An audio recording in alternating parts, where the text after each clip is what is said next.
Hey, what is up guys? My name is CGamer11 and welcome to my first anime review. Wants to be free.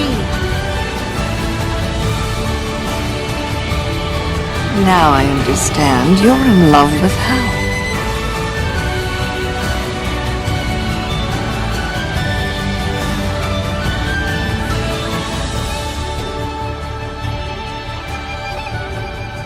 This charm will guarantee your safe return.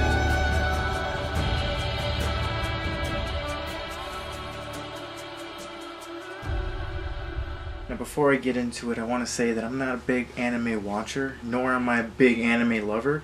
I have mad respect for anime. I never grew up with anime. That's probably the main reason as to why I got into it very late. I've known of Japanese animation. I know the popular ones like Naruto or Dragon Ball Z or Digimon, Pokemon, Yu-Gi-Oh! Those are like the mainstream commercial animes that I've known of as a kid. So I wasn't really into those, and I guess so that really didn't allow me to get into it more, to discover like Angel's Egg or Ninja Scroll or Attack on Titan or Death Note or Tokyo Ghoul. You know, like I never gotten into anime because I didn't grow up with it as a child. So now that I'm getting into it more, I'm really late on the anime scene, and there's a lot of animes, really like a lot more than I expected. I'm like, huh, that's pretty cool. I want to get into them more. So there are very few animes I have fully watched from beginning to end. There is Ninja Scroll, which I actually can't seem to pinpoint as to where it is on my shelf, but I know I have Ninja Scroll and Ghost in the Shell. Now, Ghost in the Shell was pretty fucking cool when I first saw it, and I really enjoyed Ninja Scroll as well. Ninja Scroll was what I always refer to as like the Japanimation era, which is like the 90s and late 80s, 90s for Japanese animation, and that's probably the one that really intrigued me.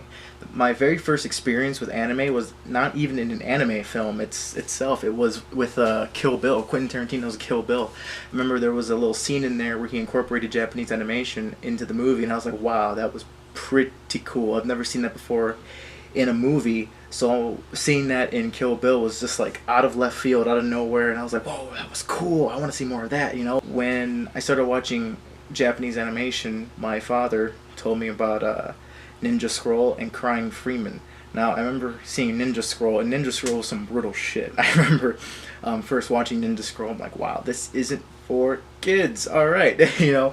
So that actually put me in the mindset, like, is Naruto this violent? I was more intrigued with the violent anime, you know, the one that was more grotesque, the ones that were more like, if you get cut on your hand, it would just shoot out like a fucking fire hydrant, you know? It's like someone gets shot in the head and it's just squirting out like both sides, like it's just shooting out like a double-headed hose, you know? And I was just I'm just like, really? That much blood? Really? Out of that one little bullet hole? Come on. But I always liked that about Japanese animation, how it over-exaggerated the violence, how it over-exaggerated the sex, because it was so obscured that it was awesome. But that was all the experience I had with Japanese animation. You know, I never really got into it more. I never really saw all the like the classics, you know, like My Neighbor Totoro or Howl's Moving Castle until recently. I saw Howl's Moving Castle over the weekend, and I thought it was really fucking good. It was pretty immersive to me. I found myself being immersed into that whole new world, this whole new world of fantasy and magic and wizards, and I'm like, oh, this is pretty cool. I'm like, finally, a new world that I can explore, you know. And that's another thing I don't mind about not being too experienced with Japanese animation, is that I can experience them for the first time. Something a lot of people can't do. Like, for example, the Batman Arkham video game series, again off topic a little bit, that is one of my favorite video game series of all time. The Batman Arkham series, except for Night. But if I were to replay Asylum and City again, for the first time, I would. Because, oh man, those were some video game experiences for the books, man. Those were great. But experiencing Howl's Moving Castle was pretty cool, man. It was like, I felt like a little kid again watching it. Like, you know how a little kid, how you're watching a movie for the first time, and you're like, wow, that was really cool. Now I want to rewatch it again. You know, now I want to keep rewatching it. That's how I felt with Howl's Moving Castle. I really admired not only the animation itself was pretty cool. I'll get into the animation, but just the look of the town. I liked the French architecture that all the buildings in the town had.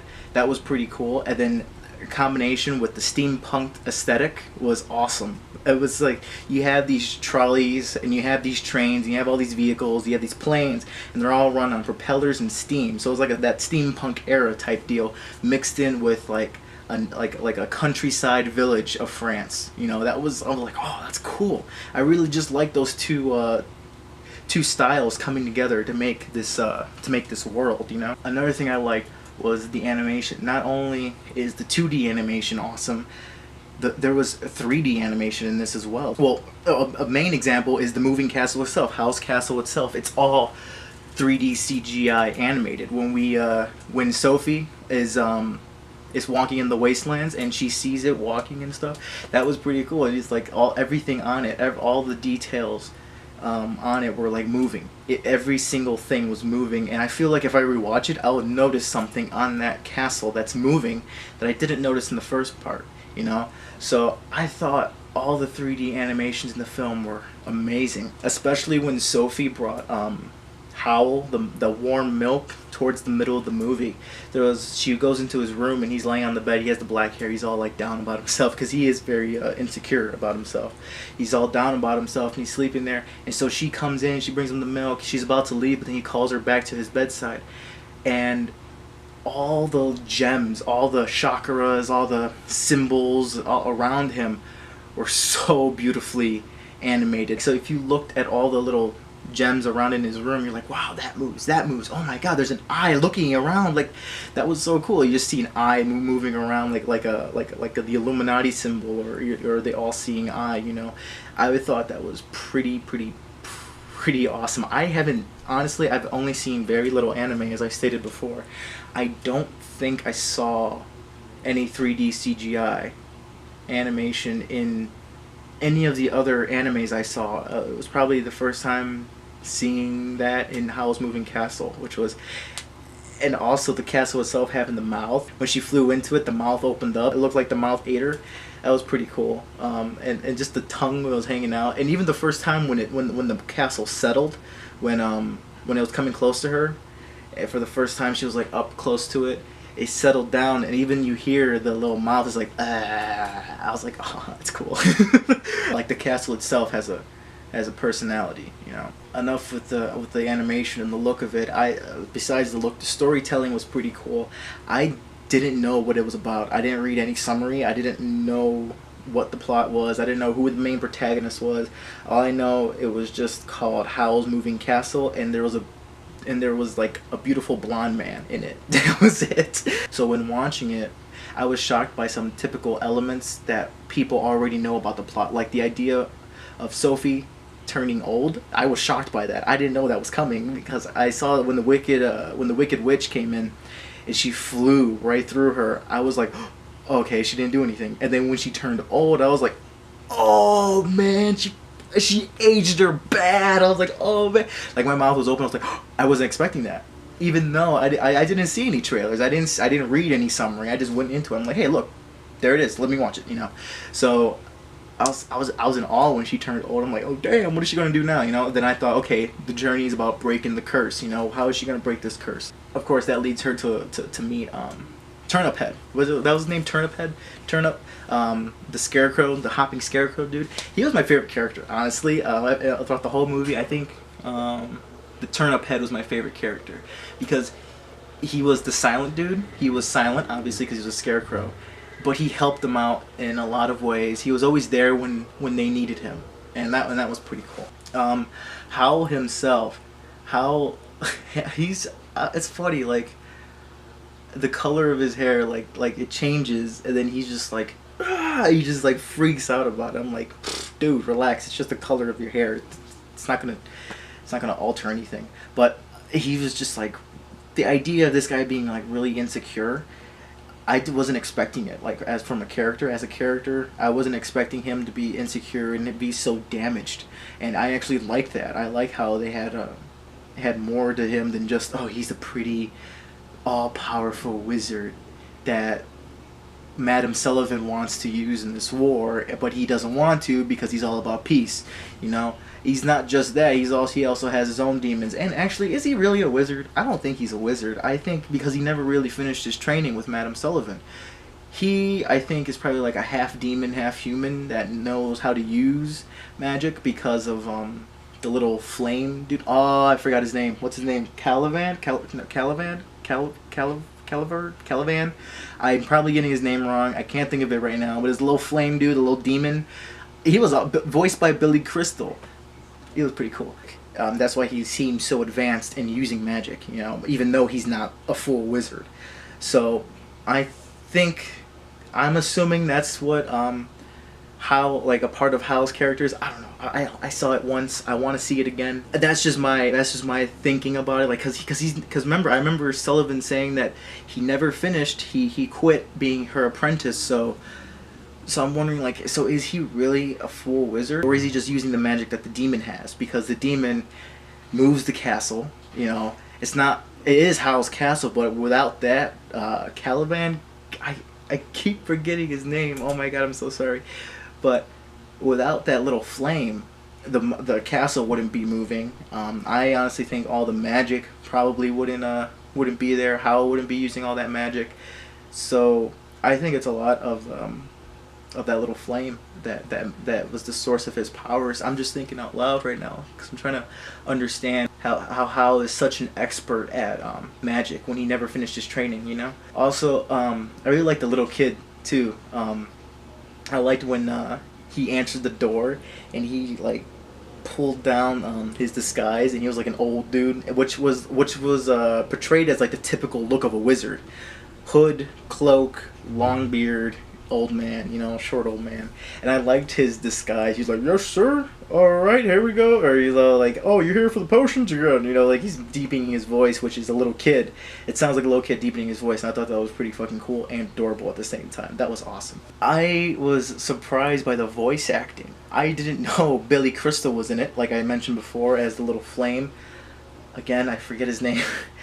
Billy Crystal was in it. Automatically I knew. I was like, hey, he sounds familiar. Is that Billy Crystal? Mike Wazowski? You know, I was like, no shit, he's in this movie. And then Howl's voice, Howl himself, his voice sounded familiar. At first I thought it was Keanu Reeves, but then I listened carefully. I'm like, oh, that's probably Christian Bale, because I heard some of that Batman in him when Howl was that big bird, when he was like transformed into that big bird. I think it might have been a dream. I think it was when Sophie was sleeping and she turned young for a brief moment, and she was going through that cave of all those same little gems, like in his room. She was going through that cave, and then she sees him as that big bird creature. And when he was talking, I heard a little like, "Where is she? Like, where's the Joker?" You know, like that raspy voice that he does for Batman. I heard a little bit of that in Howl. So I'm like, is that Christian Bale? Then I looked it up, and I'm like, no shit, that is Christian Bale. And when I was looking it up, I figured out that the little kid was Josh Hutcherson. He was voiced by Josh Hutcherson when he was very young. I was like, no way. I was like, I didn't know that. I didn't know that these three dudes were in this anime that I was watching. I'm like, oh, that's pretty cool. Well done. They did a really good job at voice acting. Well done. I remember I was watching a little behind the scenes. They said they had to match up the English words with the mouthing of the animation that was originally made for the Japanese words. So that was pretty challenging for them to do, and they pulled it off. That was pretty good. It was a pretty good anime. I really liked it. Again, I would love to rewatch it, but I wanted to get my first experience off onto this review. It was pretty good. Any flaws? If I had to say any flaws, maybe some of the pacing. Maybe at times it's like a slow burner a little bit, but if you just stick with it and you just keep paying attention, it still ends up being pretty good. You know, it all comes together, and you don't feel lost. They don't feel lost at all. There's times where you're gonna feel like you're getting a little lost, but then you get back into it and you're like, okay, all right, I get it. This is pretty cool. Another flaw is probably, I don't know, the confusion. I feel like there's just some things that aren't answered. There are just some little things you're like, what? Well, what about that? How did this happen? How did that come about? You know, so maybe if there's, I was thinking if there was like a manga out there or something, but I know this was based off a book by Diana Wynne Jones. The book by the same name, Howl's Moving Castle, it's titled the same thing. She wrote the book, and then 20 years later, or so many years later, they did the adaptation, which was the anime. So maybe the book explains more about how the prince turned into Turnip Head, what happened with Sophie's sister. Is she elaborated more in the book? You know, maybe the book says more as to what I'm still confused about, but overall, it was pretty cool. Overall, it was still pretty cool. I kept with it. It's not as confusing as I'm probably making it seem like it is, but it was pretty cool. I love the animation, love the story, love the characters. I like the characters. Sophie, the wicked witch of the wasteland. Howl was pretty cool. Turnip Head, and I keep forgetting the flame dude. I gotta rewatch it. Now I want to rewatch it again. I'm gonna rewatch it. So yeah, Howl's Moving Castle. Out of 10 on my rating chart. Out of 10, I probably have to give it 8 out of 10. Yeah, 8 out of 10. That's pretty good. It was what is that? 8. 8's great. It is great. It was great, actually. It was really great. I'm actually kind of intrigued to watch it in its original Japanese format, but with subtitles, because I know like the wording is a little different, you know. So I'm really interested into seeing it not only twice but a third time, a second time in English, and then the third time in Japanese. I'm sorry. So honestly, the things that intrigued me about anime in the first place was the over-the-top violence and the over-sexualization of characters. Those were like things that intrigued me to watch anime. And then when watching this one, took away both elements that I find interesting and just gave me this fantasy experience. It just said, shut up, admire the animation, and embrace yourself in this, and immerse yourself into this world of pure magic. Basically, it was pretty cool. The portal door, God, that portal door was so cool. The shing shing, and it changes color, and then they're in a totally different place, but it's still one building, and people outside believe that building is there. Like that's just an establishment, but little do they know that's a fucking portal door. That was amazing. That was a cool element in this story. So yeah, 8 out of 10. Howl's Moving Castle. It was cool. It was awesome, even for a person like me that's not that into anime, and that's not experienced with anime that much. I haven't seen a lot of anime. I only saw a handful, like I said before. But this is really cool. It really fucking makes me want to see more. It makes me want to see more from the same director. I think this director also did the delivery service one. I forgot the full name of it. I'm sorry. The delivery service one, and then My Neighbor Totoro. Did he do Spirited Away? I think he might have done Spirited Away. I'm not sure, but those types of animes I want to get into more. Like Spirited Away, I know I saw the beginning, a little bit of the beginning, and I want to rewatch that again. Also, another thing, this anime, their part where Howl was making eggs and bacon. Oh my god, dude! I wanted some eggs and bacon when I was watching that part. I wanted some eggs and bacon. I was like, oh, that sounds so good. It looks so good. Like they make food look so good. Like I'll tell you that. Like even with Naruto, I remember there's some parts in Naruto where he fixed that dish, and I was like, that looks delicious, dude. It's a fucking drawing. It's a drawing. It's animation. It's not real. They just glamorize food in there. I'm like, oh come on, that looks better than real food. Like like come on, man. But yeah, Howl's Moving Castle, 8 out of 10. Great movie, great anime. I enjoyed watching it. I would. Like I said before, I would watch it again. I highly recommend it. Howl's Moving Castle. I didn't think I'd like it as much as I did. I didn't think I'd like it as much as I do right now. So that's in my book. So yeah,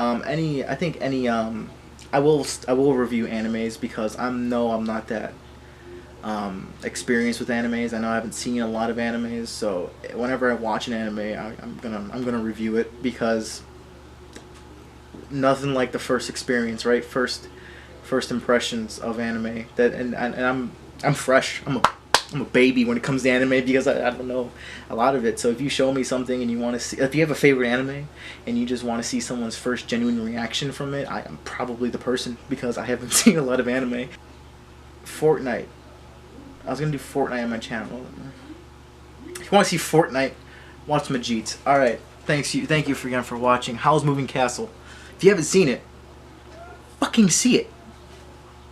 I recommend it. And don't be naive because you don't watch a lot of anime. Don't feel intimidated because you don't watch a lot of anime. I say just watch it. Just go ahead and watch it because it's awesome. It's beautiful. It's awesome. And I'll admit it, I cried. Yeah, I cried at a couple of parts. I teared up a little bit. I'm like, oh, it got me. So what? I don't care. Real men cry. Again, some people will probably say no tears, no fears, but whatever. Alright, again, last time, that's it for today. Like, share, subscribe, and I'll see you guys in the next one.